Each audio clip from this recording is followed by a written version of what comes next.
With the addition of Update 100, Nuclear Throne now has 15 playable characters to choose from, each with their own upsides and abilities that make them unique. You've got all the standard picks like Fish, Crystal, 1xV, and then some oddball picks like Melting, Robot, Rogue, Skeleton, and wait a second, I don't see him on the list here. Skeleton is one of the very few secret characters in the game alongside Frog, and as a result of that is not able to be picked through normal means. The steps to play Frog are pretty simple, requiring you to save a golden frog pistol on any character and start a run with it, but how do you play as Skeleton? Skeleton's process is a little bit trickier, and unless you're playing on Nuclear Throne together, you actually can't start a run as him.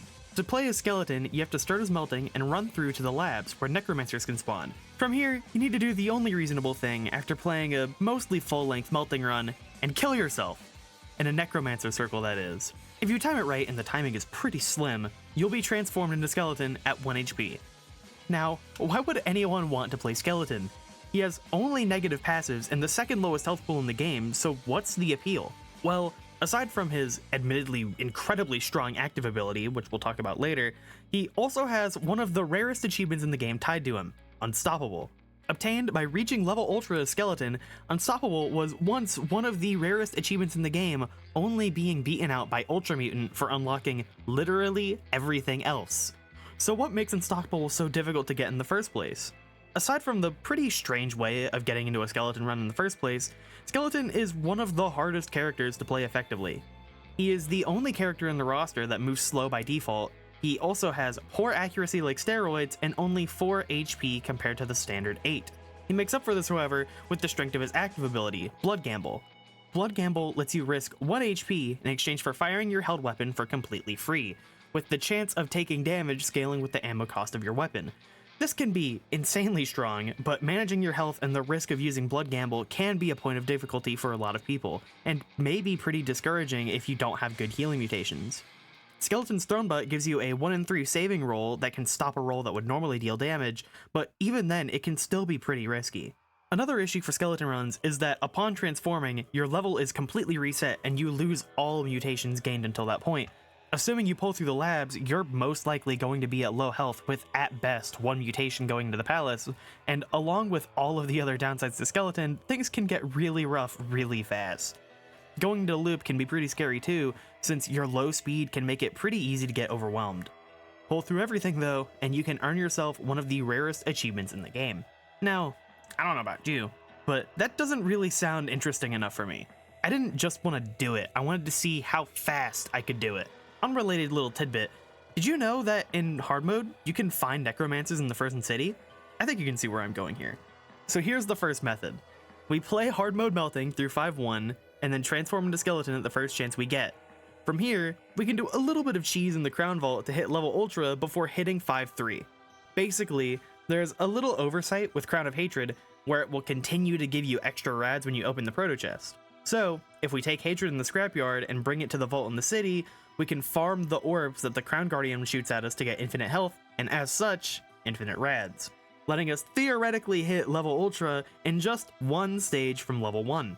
So we play Melting with Crown of Hatred on hard mode, and just hope we pull through long enough to turn into Skeleton and make it into the Crown Vault. What could possibly go wrong? Gulp. Starting out in the desert, this is easily the worst place of every hard mode run, especially so for Melting. Basically everything will kill me, and I have to play extremely carefully to get anything done.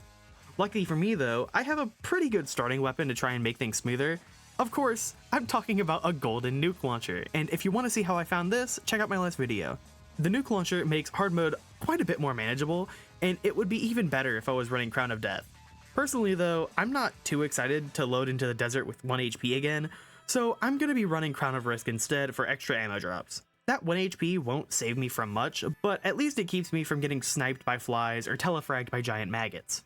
Now, one of the biggest issues for me throughout the run is the IDPD spawns that come in around the halfway point of each stage. Keeping in theme with Skeleton, I started to refer to these encounters as the casino! Let's go gambling. We're gonna play a game. You see these 2 portals? Which portal do we think is going to have the elite grunt? Is it Portal A, Portal B, or option C, neither? If you guessed secret option D, both of them, you'd be correct. Bonus points if you guessed I would whiff my nuke entirely and get dropped off the face of the planet. But anyways, these IDPD encounters were a constant issue. Guess right, and you get to live, at least for a little bit, but guess wrong, and it's back to 1-1. It may be a skill issue on my part, but I also found that I whiffed my nukes on the elite grunts really often, and whether it's the speed they come out of the portal with, or just my own bad aim, sometimes I struggled to land the insta-kill, and had to get a little creative to pull through the stage. On the bright side, if I make it to 1-3, Big Bandit is nowhere near as threatening as he would be normally, since my nukes can one-shot each bandit with a direct hit.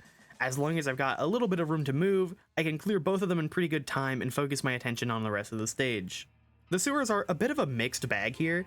The nuke launcher can clear groups really well, but some of the bulkier enemies don't like going down without direct hits and can force me to spend a lot more ammo than I'd like.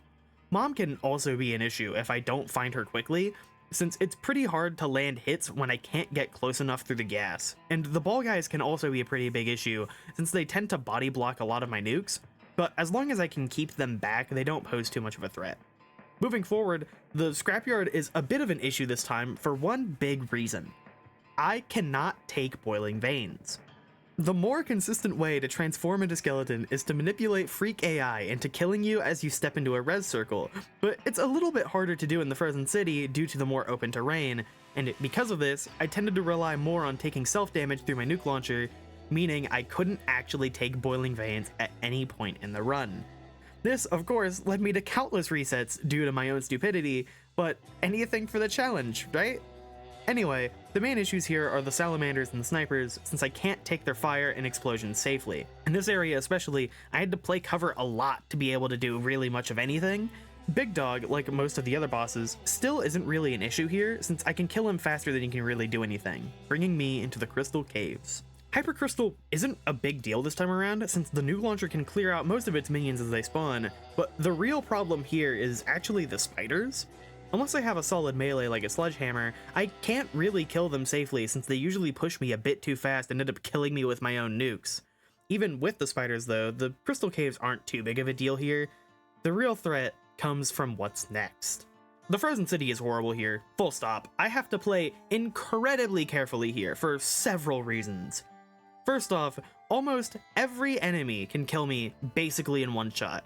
Most runs that pull through here at least have Strong Spirit or Rhino Skin, but that still doesn't change the fact that the dog guardians that spawn here can still one-hit me no matter what if I'm missing Spirit, and most enemies are quite aggressive and make it difficult to use the nuke launcher safely. Secondly, I have to be careful not to kill Necromancers. There are usually only a handful that will spawn every stage, if any even spawn at all, and with only 6 health each, it's incredibly common for them to just die. When my only consistent weapon is a literal nuclear bomb, it's pretty hard for me to avoid killing things. Third of all, transforming is pretty inconsistent.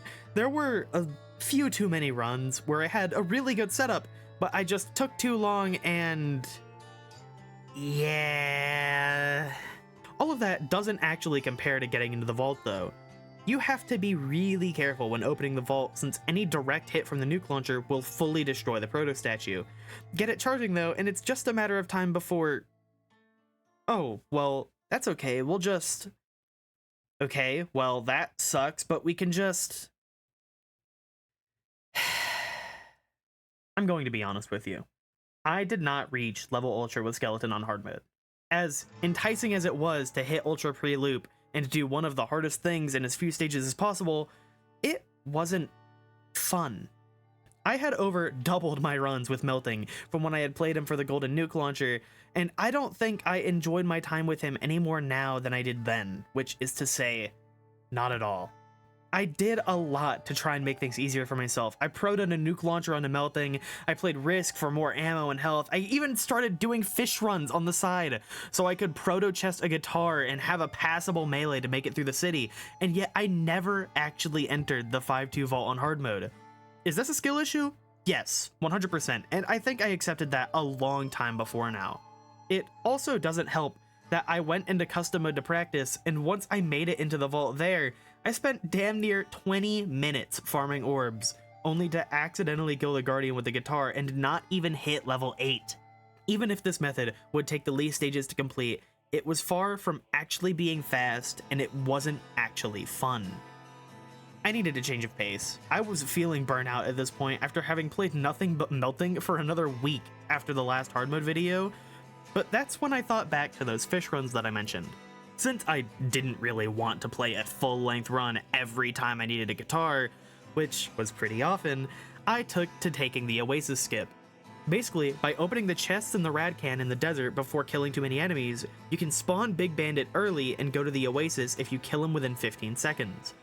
Clearing the Oasis lets you skip the sewers and most of the scrapyard, placing you on 3-3 right before Big Dog. If you do it on 1-1, that's 5 stages and several minutes skipped from the run. Playing with Crown of Hatred would let you do the Hatred cheese in the Desert Vault after looping, as opposed to doing so in the Scrapyard Vault. Just one slight problem with that though. Melting can't do the Oasis skip with Hatred equipped. If you got really lucky and got Rhino Skin or Strong Spirit stage 1, you could do it on 1-2 instead, but that's a lot of RNG for me to rely on that I don't particularly want to deal with. And as much as I'd love to resort to custom mode here to just start with one of the two, that blocks me from actually getting the achievement that I've spent maybe 20 hours and the better part of a week working towards. And since I know someone's gonna say it, yes, you could technically do the Oasis skip on hard mode to cut down even more time before reaching the city, but the amount of RNG required to get an actually viable seed for that to happen is astronomically high. So that's it then. We play the Oasis skip with melting, transform in the labs, and then rush to level Ultra as fast as we can. We're still going to play Golden Nuke Launcher and Crown of Risk for as much DPS potential as possible. As long as we've got room to shoot him, Big Bandit goes down instantly and takes us straight to the Oasis. From here, we just have to stay alive through the fishes and the crabs until we pull through to 3-3. Big Dog is even easier here since he has less health and his missiles don't shoot extra bullets. Having a much clearer stage also lets me worry a lot less about getting sniped by a Raven or a sniper from off screen. The Crystal Caves aren't too big of a deal overall, especially without the Hyper Crystal, although the spiders can still be scary if I don't have a melee or something like a pop gun to take care of them. The Frozen City is the only real roadblock before getting to the labs to transform. The main issue here is that my options for secondary weapons are pretty heavily limited, since the Oasis skip pretty negatively affects weapon difficulty. Less stages, worse guns, you get it. I'm still not taking Boiling Veins, since at this point the self-damage method of transforming is just what I'm used to, so Snowbot tackles can be pretty scary if I'm trying to use the nuke launcher. Little Hunter can be pretty scary when playing the Oasis skip, but thankfully the nuke launcher does what the nuke launcher does best and one-shots him before he can ever become a threat. Now that I'm in the labs, I nuke myself to break Strong Spirit, and the run can truly begin at only 3 minutes in. Could I have made it here faster? Yeah, probably, but I'm still trying to play just a little bit carefully so I can knock this out in as few attempts as possible. I see my opportunity and nuke myself in a red circle to turn into skeleton, and I can clear out what little remains of the stage to make it into the palace. One little benefit of the Oasis skip for speedrunning like this is that the enemy difficulty is still pretty low, so you barely get any mutations in places like the labs and the palace. After 7-1 I get my first few mutations and take Strong Spirit to give myself just a little bit more survivability. I clear out 7-2 as fast as I reasonably can with a character who walks this slow, and find myself taking the trek up to the throne, taking just about a whopping 20 seconds to make it up. This throne fight is normally pretty damn scary for Skeleton, and Oasis would make it even worse if I wasn't running the nuke launcher. I can 2-shot the generators and 4-shot the throne after them, bringing me into loop at exactly 5 minutes and 46 seconds into the run. Throne 2 goes down even faster than the first, putting me back in the desert after a barely 6-minute run so far. Now, I just have to play out of my mind until I can finally hit level Ultra.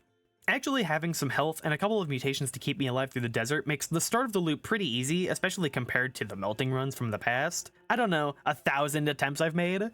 The IDBD spawns do get pretty annoying, but at this point I decided to stop playing the casino's games and I shot the dealer at the blackjack table, clearing out this double elite spawn with no issue. The fans can sometimes be a little scary, but with good nuke placement and just a little bit of luck, you can actually one-shot them. Aim for the front of the van and just hope for good spread, and you can drop them before they ever pose a threat. Plus, since I still have Crown of Risk, the vans give a ton of pickups. Big Bandit goes down with no issue, and I'm back in the sewers. I had a really close call here. Pretty early into the sewers, the van spawned, and I was a little close to safely use my nuke launcher, Pair that with pretty much no ammo in my minigun, and I was forced to spam blood gamble and just hope it wouldn't kill me to give myself just a little bit more space. Thankfully, it left me with 1 HP and didn't break strong spirit, so I had a little bit of room to grab some pickups before retreating to clear the room with my nuke launcher. At this point, I swapped over to a pop gun that I found on the floor for a bit more ammo efficiency, and that gave me enough room to push up towards Mom. She still goes down in just a couple nukes, just like in hard mode, and I'm back into the scrapyard at just around 10 minutes in. The pop gun, despite being so outclassed at this point, still puts in a lot of work here. The nuke launcher ended up on the back burner for a little bit and was only really used for the IDPD and Big Dog. I underestimated this thing for years, and I've only really realized its usefulness recently. Love ya, pop gun. Anyway, killed Big Dog and was on to the Crystal Caves at level 9. No matter how the rest of the run went, I was almost guaranteed to hit level Ultra here thanks to Hyper Crystal. The minions it spawns drop plenty of rads, and after clearing the rest of the stage, it was only a matter of time. I was finally done. I hit level Ultra with Skeleton at just over 15 minutes, and I had finally unlocked one of the rarest achievements in the game and made a pretty damn good time in doing so. I looked around online to see if there were any comparable runs to what I was doing, and at a glance, I couldn't really find anything, so take that how you will. Looking at Skeleton's Ultras, you can either restore yourself back into melting, or you can lock the fuck in and take damnation, which makes all blood gambled shots reload faster. This is where the real strength of blood gamble comes from. As long as you have good healing through something like Bloodlust, you can basically spam any weapon in the game without much fear of dying, especially if you pair it with Throne Butt for the saving roll. Of course, I had neither of these and died to the slots on 5-3, but I honestly can't think of any better way to go out in a run like this. So did I hit level Ultra in as few stages as possible? No. Did I do it fast? I think so. I could have played a bit faster after Throne for sure, but a 14-minute unstoppable run is still a 14-minute unstoppable run. I like Skeleton a lot, honestly. I think he's a really fun pick, even through all of his flaws. Then again, I think just about any character sounds like a lot of fun after the 2,000 melting runs I've endured. Regardless though, that's gonna be it from me. I hope you enjoyed, and thank you so much for watching.